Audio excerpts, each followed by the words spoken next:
If a person has to eat or drink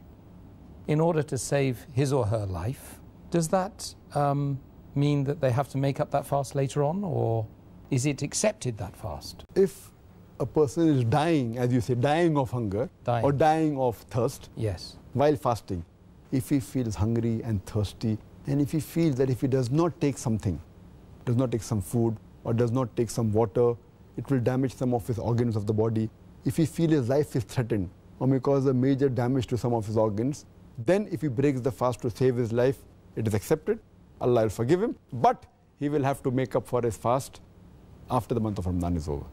But if someone finds it hard, difficult to fast, because if he's doing a laborious work or he's finding difficulties, he's feeling thirsty, in this case, breaking the fast is a sin.